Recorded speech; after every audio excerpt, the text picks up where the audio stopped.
Welcome, guys, to In the News with Chris Powers.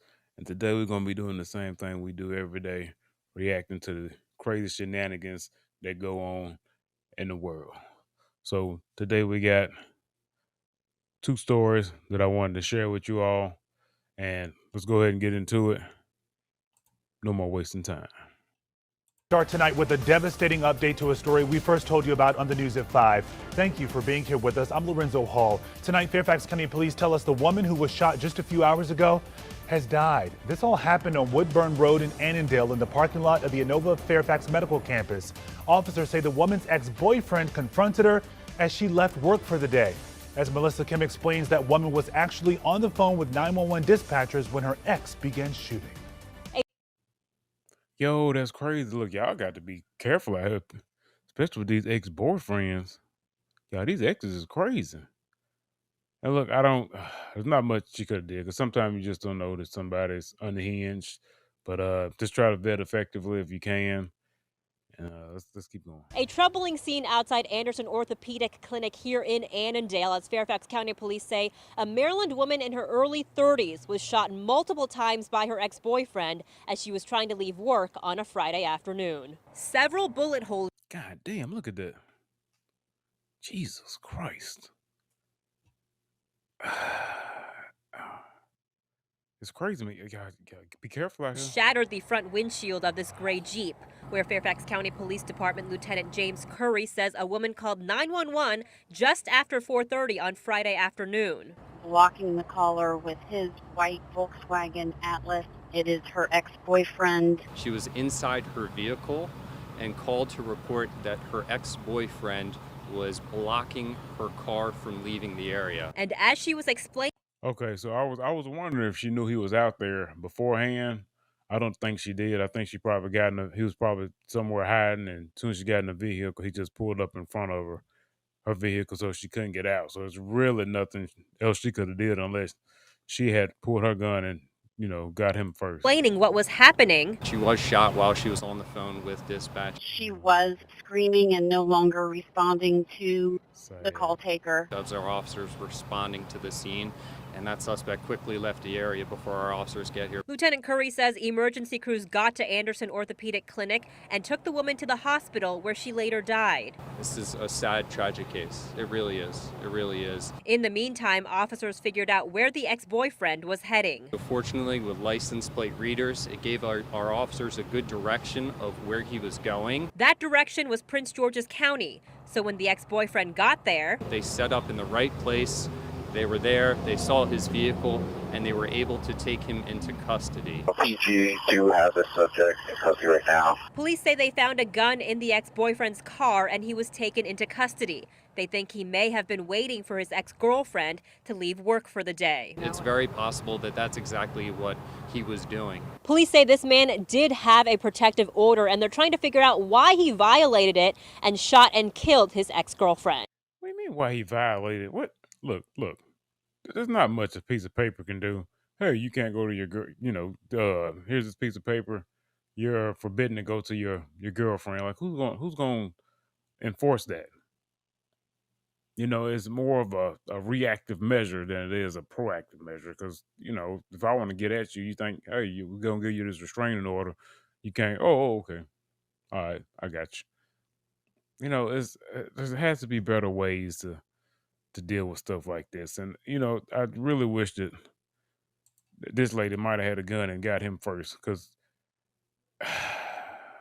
shoot first, ask questions later is always my thing. Like I said, if you got somebody crazy stalking you and they run up on you, like I say, if you just want to leave you alone, hey, it just is what it is. At least she would have been here, even if she got prosecuted and even had to do jail time. At least she still was breathing air, and that maniac was somewhere in the ground. But I want to start checking out some of these comments, guys.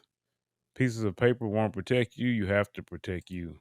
So I was just saying, doesn't matter what color she was. Everybody bleeds red. Murder is murder. That is correct. Boyfriends are taking these women out left and right. Ladies may want to think about remaining single. Yeah, I'm talking about people crazy out here. Guys just, I knew the women can't, people just can't take rejection. I don't know. These two calling their feelings, emotions. It's just crazy out here. All right, And like I said, in that case, you know what I'm saying? Hopefully goes to jail for a long time. Hopefully he never gets out. You know what I'm saying? I know they're gonna start building more prisons. I know that. All this crime going on. I mean, it's crazy. It's just this is why I stopped watching the news when I was a kid also. Because it's like because I'm from the South. I'm from the South. And every day I cut on the news, it was, who got murdered. I'm like, man, this is depressing. And every day it was just this person got murdered, this person got murdered, and it was every day, every day, every day. And it was a high crime area. It's horrible now. Like I said, if I said the name, you would be like, oh yeah, I understand. But anyway, that's actually why I stopped watching the news. Tonight, police are Let's check out this next one, guys. still looking for a suspect who shot a man in South Minneapolis Friday evening. The man was hit in the head while in an SUV just a few blocks south of the George Floyd Square Memorial. Police say his kids were inside when it all happened. Renee Cooper brings us the latest from MPD and what's known about this shooting. Well, Ben, police say thankfully those kids were not hurt and the victim survived, but the police chief stressing that his injuries very much remain life-threatening. Now, the shooting happened right on the border of two South Minneapolis neighborhoods, Bryant to the west of Chicago Avenue and Bancroft to the east. Now, however you draw the boundary, Minneapolis police data shows the 31-year-old man was the first gunshot victim of the year in either neighborhood. It's disheartening and disappointing, because we had been seeing this community turn the corner. Area Council member Andrea Jenkins saddened to see crime scene tape surrounding a silver car parked just feet from the George Floyd Square Memorial on Friday evening. The male. Oh, Lord Jesus. My bad, y'all. Look. Y'all might not know this, but I'm a huge health advocate, fitness advocate, whatever you want to say it. Like I said, I was currently trying to get my personal trainer license. I still may get it. I'm not sure. But when I see stuff like this, it's just, you know what I'm saying? There's no fat shame. I want people to be healthy. I want them to have full mobility of their bodies, whatever. But I just hate to see this. And it's always a lot of times is in my community where I see this the most, to where people just don't take care of themselves. And it's really sad to see. Was in the passenger seat of the car when he was shot.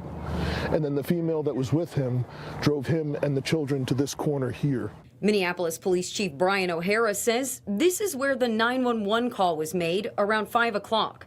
But the shooting actually happened a few blocks south at 41st Street and Chicago Avenue.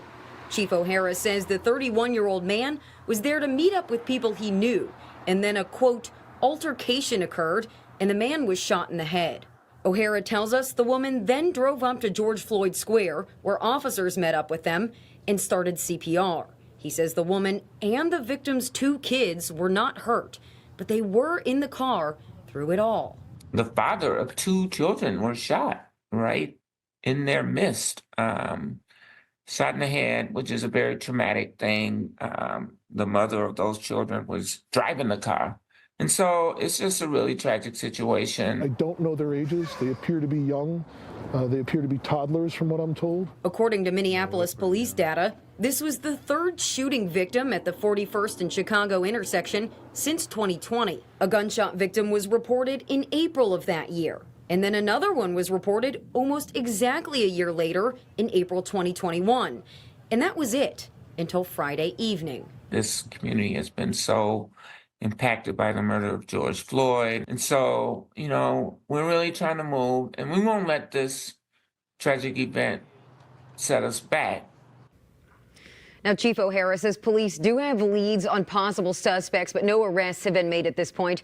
I also asked police today about the nature of that meetup or the subsequent altercation, all leading up to the shooting. A spokesperson says they're not releasing any of that at this time.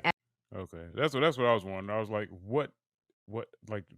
what causes somebody to pull out a gun? Like, I was having a conversation with someone earlier about this, that it's sad that some people just can't get along. Again, my community, we just don't seem to get along, and it's always violent. Like if we're poor communicators.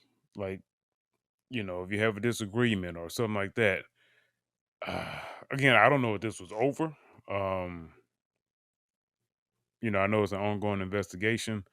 I'm sure that the mother saw the person that did it. I mean, she was right there, and they was there to meet somebody. I doubt some random guy just pulled up and shot Buddy in the head. I seriously doubt that, but I mean, it's a possibility, but I doubt it. It's typically always somebody that you know. Again, they was there for a meeting, an altercation happened, so I'm not real sure, you know, how bad it went south. But it's always just sad to see that people just can't, talk through their differences. Like everybody, a lot of people need therapy from childhood. We all need to try to learn some communication skill. They need to teach that in school, to get people on a higher level of thinking. I too am a victim of uh, overaggression. Went to therapy a while back, and I've learned to be a more effective communicator and not losing my head so much. But with that being said, this is just always sad to see, especially with the kids in the car. And they look pretty young. I'm sure. I'm sure this was traumatic. I know it's traumatic. I'm not gonna say I'm not. I'm sure, but whether or not they was old enough to remember it, I'm not sure down the road, but I'm sure they will. But anyway, guys, this is another sad case of just senseless violence. People don't care about life anymore, and it's just sad. Life is the most precious thing we have, and you know what I'm saying. I will defend myself. I'm not going to say lie and act like I said, if you run up on my vehicle and I don't know who you are, you're gonna catch some hot ones. I'm gonna ask questions later. I'm gonna shoot first and ask questions later. That is always my motto. Don't run up. You look like you ain't got it all there. Hey, just gonna be judged by 12. It just is what it is. But that's it for today, guys. Video getting kind of long. I'm gonna stop my little rant, and we're gonna and I'll catch y'all in the next one. Like, comment, subscribe for more videos like this. I appreciate y'all for watching, and until next time,